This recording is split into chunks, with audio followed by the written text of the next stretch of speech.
My name is Jenna Lowry, and I'm 34 years old. 2 days ago, my boyfriend looked me in the eye and said, "It's over. I can't do this anymore." His three best friends were lined up behind him in his living room, trying to look casual while they watched my face like it was a live experiment.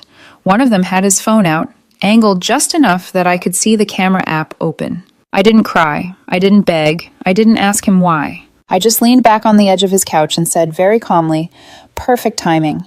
Now I don't have to keep pretending I don't know what your friend told me." Every single head snapped toward him, and before any of them could ask which friend I meant, everything they thought they were controlling started to slip right out of their hands. If you'd looked at my life on paper a week ago, you'd probably have said something neat and tidy like, "She's fine, she's safe, she's got it together." I had a modest but bright apartment I actually liked coming home to. My plants only died if I forgot to open the blinds for a week. Every bill was on auto pay. My car didn't turn any heads, but it started every single morning, even when winter made the steering wheel feel like ice. I contributed to my retirement account like it was a second religion. Even when it meant saying no to girls' trips my friends insisted we'd talk about when we were 80. I built that life one spreadsheet at a time. Rent, groceries, emergency fund, Roth IRA. It wasn't glamorous, but it was stable, and it was mine. I was the sensible one. The friend with jumper cables in her trunk and a backup phone charger in her bag. The name people put down as an emergency contact because they knew I would actually answer and actually show up. And for the last year and a half, I thought I was also the woman in a solid grown-up relationship. His name was Ethan Cole. We met at a coworker's birthday dinner, a friend of a friend situation that turned into one of those unexpectedly easy conversations. He was funny without being exhausting, ambitious without being smug. He asked for my number at the end of the night and actually used it the next day. Things moved naturally. No love bombing, no disappearing acts, just texts, calls, dates that gradually turned into habits. Friday takeout, Sunday morning coffee runs. No red flags, not at first. He had a good job, a close-knit friend group, seemed emotionally stable enough. We talked in broad strokes about eventually moving in together, maybe buying a place someday. Nothing rushed. Just that quiet, hopeful, someday tone couples use when they can see a future but aren't ready to map it yet. If there was a problem early on, it wasn't Ethan. It was his core group of friends. 3 guys he'd known since college, Mark, Tyler, and Owen. On paper, they were harmless. Game nights, group trips, endless inside jokes. But there was this undertone, like they treated relationships as something between a science project and a reality show. I'd hear their stories piecemeal. Mark bragged once about convincing his girlfriend he'd forgotten her birthday just to see how she'd handle disappointment, then surprised her with a weekend getaway. Tyler told some smug story about staging an argument in front of his girlfriend's family so he could see whether she'd take his side under pressure. They laughed about it, called it testing the relationship and pressure checking the foundation. I called it manipulative in my head, but I didn't say much out loud. Ethan wasn't like that, I told myself. He rolled his eyes at some of their more extreme stories, muttered, "They're idiots," more than once. When I asked him directly, he'd say, "I'd never pull something like that on you. That's not us." And I believed him, because you want to believe the person you're with is not the kind of person who'd play games with your heart just to see how you bleed. About 3 months ago, I got a text from an unknown number while I was at work. "Hey, Jenna, it's Owen, one of Ethan's friends. Do you have time for coffee sometime this week? There's something important I need to talk to you about. It's about Ethan." My stomach dropped so fast I had to stare at the message for a full minute before I could breathe again. Cheating. That was my first thought. It's always cheating. I typed and erased 3 different replies before I finally settled on, "I can meet near my office tomorrow at 12:30. We met at a cafe half a block from my building. Owen was always the quieter one in the group. Less flashy, more observant. That afternoon he looked uneasy. He kept stirring his coffee without drinking it, his leg bouncing under the table. "You're freaking me out," I said finally. "What's going on?" He exhaled like he was letting go of something heavy. "I need to tell you something," he said. "But you can't tell Ethan it came from me, or the other guys. Especially not them." "That's not exactly reassuring," I said. "But, okay, what is it?" He glanced around, like someone might be listening. Then he leaned in. "The guys are planning something, a test, for you." I blinked. "A test?" "Yeah," he grimaced. "They want to see how you'll react if Ethan breaks up with you." For a second, I thought I'd misheard him. The cafe noise faded into a dull, distant roar. "I'm sorry, what?" I asked. "They want him to fake a breakup?" He nodded. "They've been talking about it for weeks. They think it's a good way to see if you're really in it. They're trying to talk Ethan into it." I felt my pulse in my teeth. "And Ethan?" I asked. "What does he say?" "He's resisting. For now. But they're persistent, and they always dress it up like they're protecting each other. Like if you pass the test, that proves something, and if you don't, then they saved him from wasting his time." Owen's mouth twisted. "It's messed up." "Why are you telling me?" I asked quietly. He looked down at his coffee. "Because it is messed up," he said, "and I'm tired of watching them screw with people's relationships for entertainment. I've seen them ruin good things this way. I don't want them to ruin yours." My brain was split cleanly in two. Half of me wanted to believe Ethan would never, ever go through with something like that. The other half remembered every casual story his friends told about their tests, every time they'd nudged him with that smug, conspiratorial grin. "What exactly do they expect me to do?" I asked. "If he breaks up with me?" Owen shrugged helplessly. "Beg, probably. Cry. Chase him. Prove how devastated you are. They get off on watching people scramble." My stomach rolled. "When is this supposed to happen?" "I don't know exactly," he said. "Soon. A week or two. They're pushing hard. They always get their way eventually. That's why I wanted to warn you before they do." I sat back, fingers wrapped so tightly around my cup I could feel the cardboard bending. "Okay," I said at last. "Thank you for telling me. I won't say it came from you." He let out another breath, some of the tension leaving his shoulders. "I know Ethan cares about you," he said. "I'm hoping he keeps saying no, but if he doesn't, at least you won't be blindsided." I walked back to my office on autopilot, the city around me blurring into colors and noise. For the next 2 weeks, every time my phone buzzed, my chest tightened. Every "Hey, you free tonight?" felt like it might be that text. But Ethan stayed normal. He still kissed me hello, still stole fries off my plate, still wrapped an arm around me on the couch when we watched TV. Maybe a little distracted sometimes, but nothing dramatic. If anything, the normalcy made it worse. It left me suspended between trust and dread. If he was really planning something so cruel, wouldn't I be able to see it on his face? 3 days ago, the text finally came. "Can you come over tonight? We need to talk." Those 6 words have a universal aftertaste. They taste like endings. I stared at the screen until the letters went slightly double. Then I typed back, "I'll be there at 7. His apartment was too quiet when I walked in. The TV was off. The overhead light in the living room was on, just bright enough to make everything feel staged. Ethan was sitting on the far end of the couch. Mark and Tyler were leaning against the wall behind him, trying to look like they just happened to be there. Owen was in the armchair, eyes fixed on some spot on the floor. That was my confirmation. Ethan almost never had his friends over when we needed to talk, and definitely not lined up like an audience. "Hey," I said, closing the door behind me. "Hey." He didn't stand up, didn't kiss me. His face was carefully blank, the way people look when they're trying to convince themselves they're doing the right thing. I sat down in the chair opposite him. I could feel the air vibrating with everybody else's anticipation. "So," I said, "what's going on?" He took a breath, glanced back at his friends, then at me. "I've been thinking a lot about us," he said. There it was, the script. "Okay," I said slowly. "And I don't think this is working anymore." My heart stuttered, but not for the reason they expected. I was watching him, but I was also watching them. Mark's faint smirk, Tyler's phone angled just so, Owen's jaw clenched like he wanted to be anywhere but here. "What isn't working?" I asked because someone had to say the lines. "Us," Ethan said. "This relationship. I don't feel the way I used to feel." He was a decent actor. I'd give him that. His voice had just enough wobble to sell the performance. "When did this change?" I asked. "I don't know. Gradually, I guess. I can't do this anymore." Silence spread out between us, thick and expectant.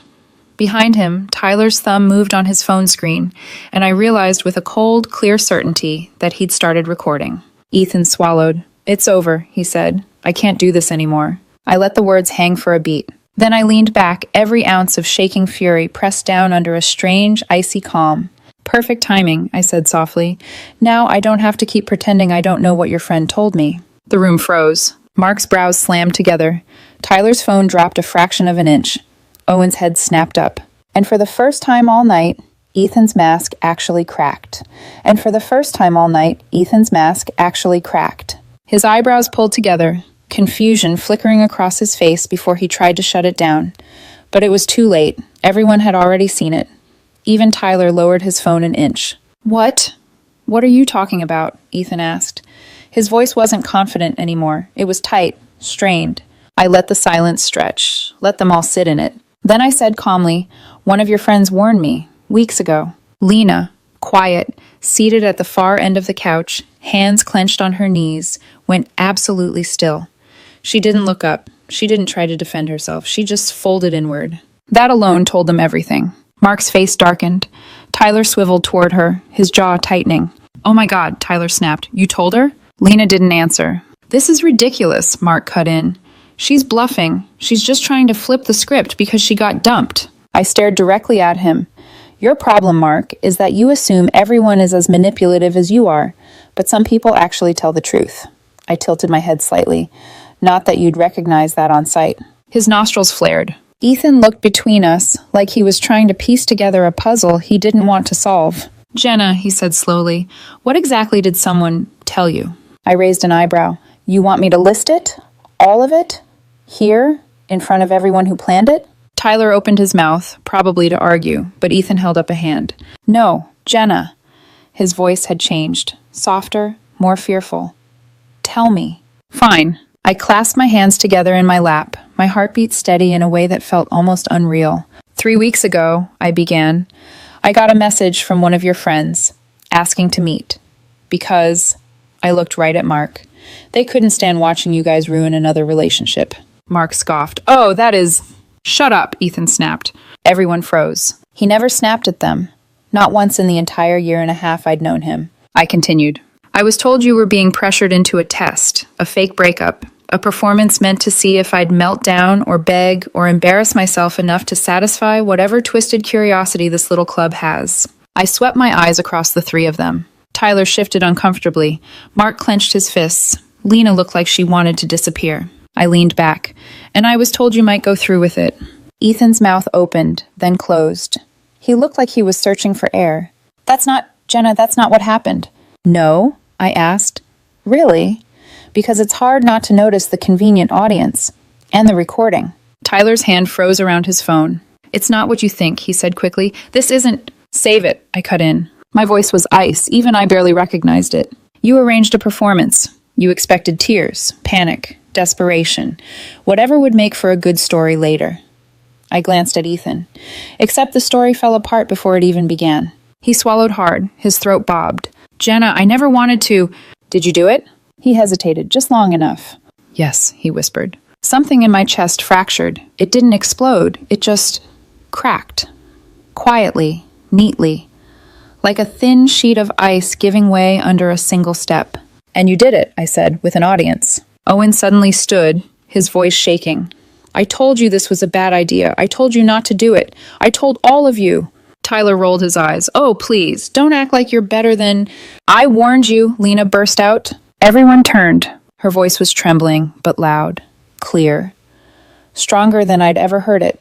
"I told you all this was too far. I told you testing people is sick. I told you it would blow up in your faces, and none of you listened."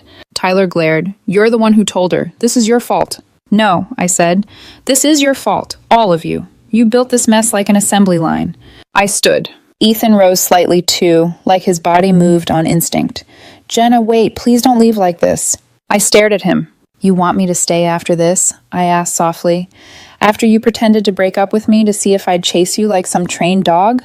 After you let your friends turn my feelings into a group project?" His face collapsed. "I didn't want to..." "But you did." My voice didn't rise. It didn't need to. "You chose their approval over my trust, over our relationship, over everything you claim to value." Ethan's eyes were wet. He blinked too fast, like he couldn't find the right timeline to stand inside. "Jenna," he said again, voice cracking. "I'm sorry. Please don't..." "No." The word was simple, final, a door closing without a slam. I grabbed my bag and headed for the door. Behind me, Mark muttered, "Well, that was dramatic." I stopped, turned, and gave him a smile that wasn't a smile at all. "You know what's actually dramatic?" I asked. "Watching grown adults test each other like teenagers because they're too emotionally stunted to risk real vulnerability. That's dramatic and pathetic." Mark's jaw snapped shut. I looked at Ethan one last time. Figure out who you are, I said quietly. Figure out why you let people turn you into someone you're not. And figure out whether you're willing to grow past this. I reached for the doorknob. And don't contact me, I added. Not until you've figured all of that out. Then I walked out. I didn't cry in the hallway. I didn't shake. I didn't fall apart. I felt numb. But under the numbness, there was something else. Clarity. A thin, steady line of it. When I got home, my phone buzzed 27 times in the first hour. Calls, texts, voicemails, all from Ethan. I ignored everyone. For the first few hours, I watched my phone flash and buzz on the table like it belonged to someone else. Call from Ethan, missed call, new voicemail, new message from Ethan. The notification previews stacked on top of each other until they blurred into a block of white and gray. I flipped the phone face down. An hour later, a different name lit up the screen. Lena. I stared at it for a long second before I picked up the phone and opened her text. I'm so sorry. I know this is probably the last thing you want to see right now, but I needed to say it. Another bubble appeared. I tried to stop them. I tried to talk Ethan out of it. I told them this was wrong. I sank onto my couch. My apartment felt smaller than usual, like the walls had edged a few inches closer while I wasn't looking. You shouldn't have had to warn me in the first place, I typed back. They never should have planned it. 3 dots blinked. I know, I just couldn't watch them do it again. Again. That word hooked into me. Again? There was a longer pause this time. This isn't the first time they've done something like this, Jenna. They think of it as stress testing relationships. I let my head fall back against the cushions. Of course they did. Of course this wasn't a one-time lapse in judgment. It was a pattern. We can talk about it later, I wrote. Right now I can't process all of this at once. I understand. For what it's worth, Ethan was scared. He didn't want to do it. That doesn't excuse it, but I thought you should know. I stared down at the words. It would have been easier if she'd said, he loved every second of it. He laughed while you broke. Villainy is simpler when it's cartoonish. But reality is messier. People fold, crack, convince themselves that a little cruelty is justified if it comes wrapped in concern. I appreciate you telling me the truth, I finally replied, but I need space from all of you right now. I get it. I'm sorry, Jenna, really. I muted the conversation. Then I went into Ethan's thread. There were a dozen messages now, layered over each other. I messed up. Please pick up. Can we talk? I didn't want to do it this way. Please, just let me explain. The last one was longer. I panicked. I thought if I didn't go through with it, they'd never let it go. They'd say you only looked good because you knew. I don't know. It was stupid. I know it was. Please call me. I set the phone down like it might burn me. For the first time that night, tears finally started to gather behind my eyes. Not big cinematic sobs, just a slow accumulation of pressure. I got up, walked to the bathroom, and stared at myself in the mirror. I didn't look heartbroken. I looked tired. Tired in a way that went all the way through to the bone. Of course, I whispered to my reflection. Of course it wasn't enough to just be honest. Honesty wasn't entertaining enough for people like Mark and Tyler. They needed spectacle. They needed games. And Ethan, my Ethan, had stood on their stage. The next morning, my phone showed 37 new notifications. Half were Ethan. A handful were from Lena. 2 were from unfamiliar numbers that, when I opened them, turned out to be Mark and Tyler. Mark's text was short. Nice scene last night, completely overreacting, but whatever. Tyler's was longer, dripping with defensiveness. You made it way bigger than it needed to be. It was just a test. If you really cared about him, you wouldn't walk out like that. Relationships need to survive pressure. I stared at the messages in disbelief. Then I blocked both numbers without replying. If they wanted an emotional performance, they weren't getting it from me. Around noon, there was a knock at my door. 3 short, hesitant taps. My stomach flipped. I already knew who it was. I opened the door halfway, leaving the chain on. Ethan stood in the hallway, hands jammed into the pockets of his jacket, eyes bloodshot like he hadn't slept. Jenna, he said. My name came out in a breath. Can we talk? Please. I considered him through the opening. The last time I'd seen that face, he'd been telling me it was over. Now he looked like he was the one who'd just been broken up with. I closed the door long enough to undo the chain. Then I opened it wider and stepped aside. 10 minutes, I said, then I want you to go. He nodded quickly, like a man agreeing to terms in a contract. We sat across from each other at my small dining table. For a moment, neither of us spoke. I folded my hands. You have 9 minutes. A humorless laugh escaped him and died just as quickly. Okay, he said, I deserve that. He ran a hand through his hair and exhaled slowly. I'm so sorry, Jenna. The words came out raw, almost hoarse. I know, I said. That you're sorry, I mean. But that's not really the point. His shoulders sagged. You're right, he said. It's not enough. I need you to understand what happened. Not to excuse it, just to know. I didn't soften, but I nodded once. Talk. He swallowed. After Lena warned you, he said, she warned me too. She told me she'd told you. She begged me not to go through with it. I told her I wasn't going to. I told her I wasn't that guy. He let out an ugly little laugh. And then Mark and Tyler kept pushing, saying it was harmless, that everyone does this, that if you passed the test, I'd know you were serious, and if you didn't, then they'd save me years of wasted time. They dressed it up like they were looking out for me. I could practically hear their smug voices in my head. If you were really sure about me, I said quietly, you wouldn't have needed a test. I was sure, he insisted. That's the sick part. I knew. I didn't need proof, but I let them get in my head. I let them make me afraid they knew something I didn't, afraid that I'd be the idiot who trusted the wrong person. So you decided, I said, to be the wrong person instead. He flinched. Yes, he said, that's exactly what I did. Silence stretched between us again. I ended it with them, he added softly. Mark and Tyler. I told them I'm done. I blocked them this morning. I watched his face carefully. They're a problem, I said, but they're not the only problem. I know. His voice cracked. I know that. I let them talk me into treating you like some lab rat. I let their fear be louder than my respect for you. That's on me. I stared down at the grain of my table. There was a nick in the wood at the corner, from the time I'd dropped my keys too hard after a rough day at work. A small, permanent dent caused by one careless moment. Some things you can sand and polish. Some things just stay marked. I can't trust you right now, I said finally. He closed his eyes for a second, like he'd been hoping I wouldn't say it even though he knew I would.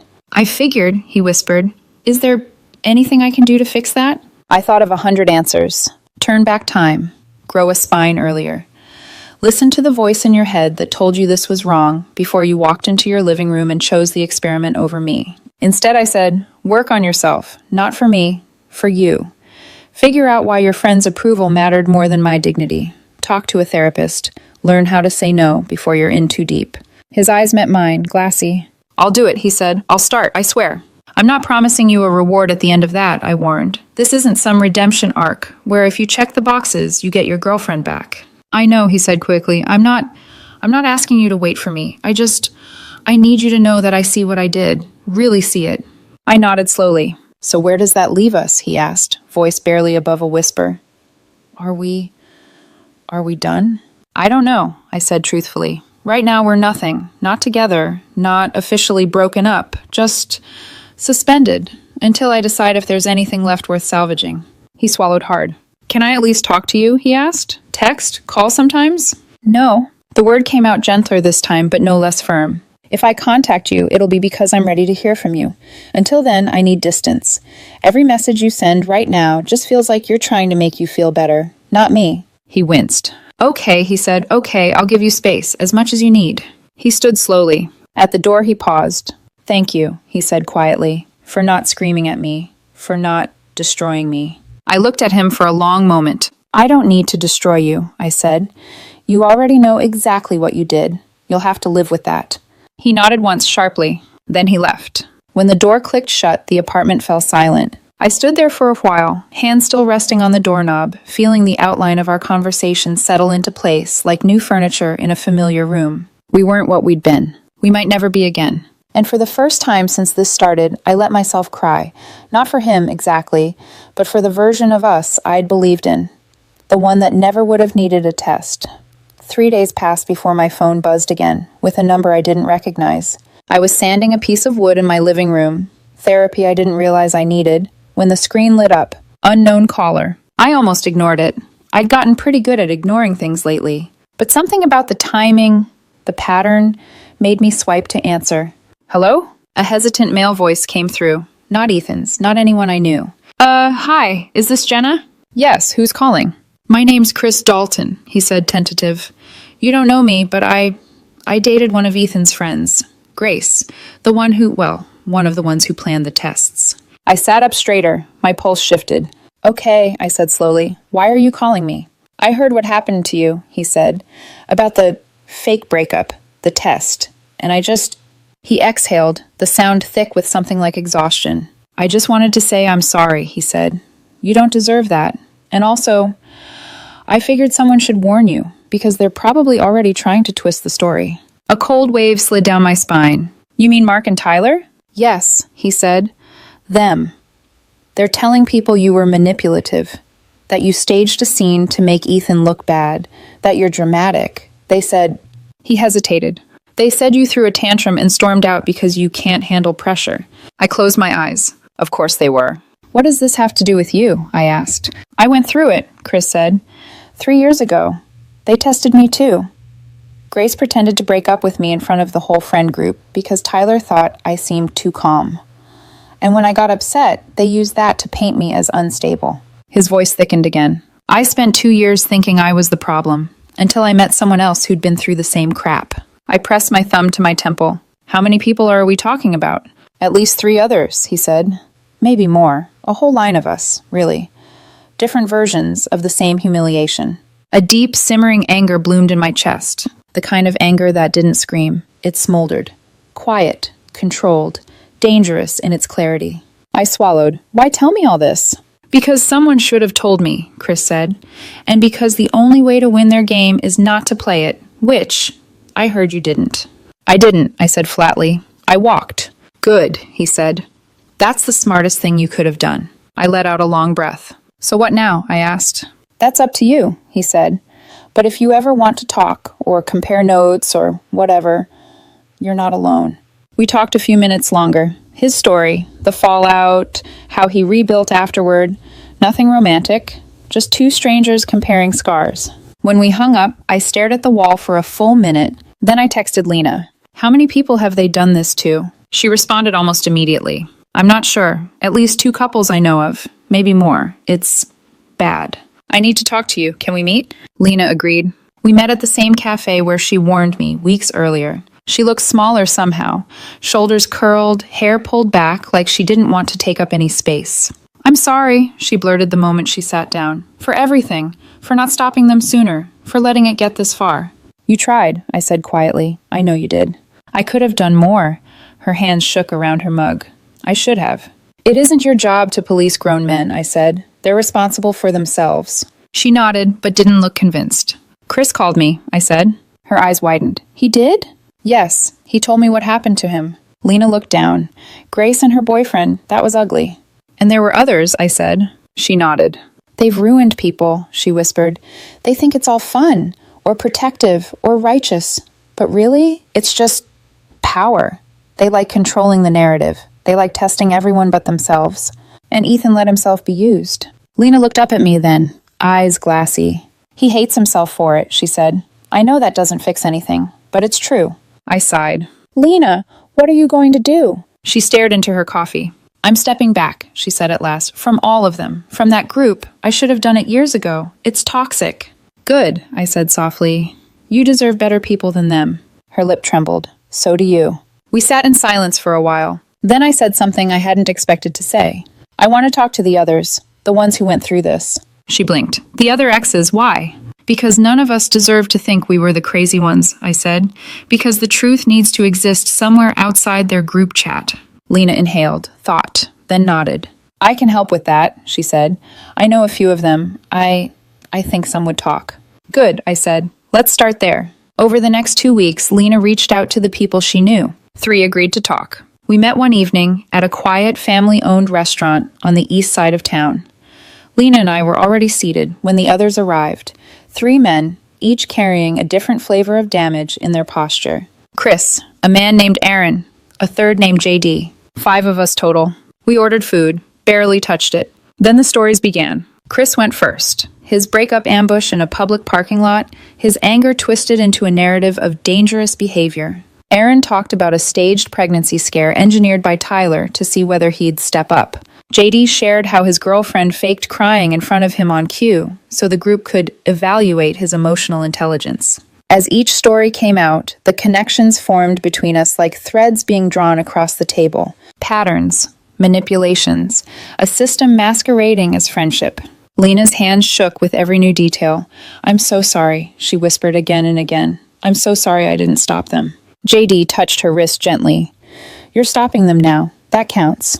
By the end of dinner, we had reached one shared decision. We would not smear anyone. We would not seek revenge. We would not fight lies with lies. We would simply tell the truth to anyone who asked. And the truth, by sheer consistency, would spread. It did. Over the next month, the toxic friends' reputations buckled under the weight of too many identical stories. People in their social circles started asking questions, started noticing the patterns. Mark and Tyler tried to push back.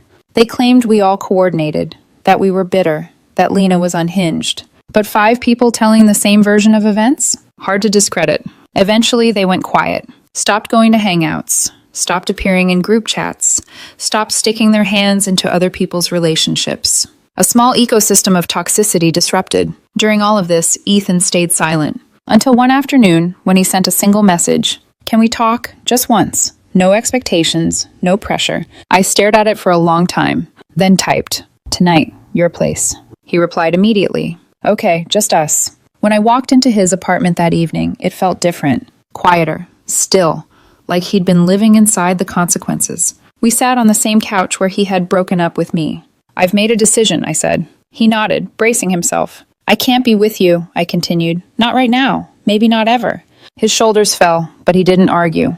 "You're a good man who made a terrible choice because of terrible influences," I said, "and I believe you're trying to grow, but trust isn't a switch, it's a bridge, and ours collapsed." He swallowed hard. "I understand." "But I don't hate you," I said. "Not even close. I want you to get better. I want you to become someone who never lets fear or pressure make decisions for him again." His voice cracked. "I'm trying." "I know," I said softly. "And maybe someday, if we're both different people, we'll cross paths again. But today, we're done." He nodded slowly. "Thank you," he whispered, "for being honest. It's all I know how to be." I stood. He walked me to the door. "Goodbye, Jenna," he said. "Goodbye, Ethan." 3 months passed. I didn't wait for him. I didn't root for a reunion. I simply lived. Work, hobbies, therapy, new friends, better boundaries. I built furniture. I built peace. I built myself back up, stronger, clearer. Lena flourished too, emerging from her old friend group like someone stepping out of a smoky room into fresh air. We weren't best friends, but we were allies in recovery, a strange, sacred bond. Now, when people ask about my dating status, I smile. I'm single, I say, and doing better than fine. Because walking away from people who treat manipulation as love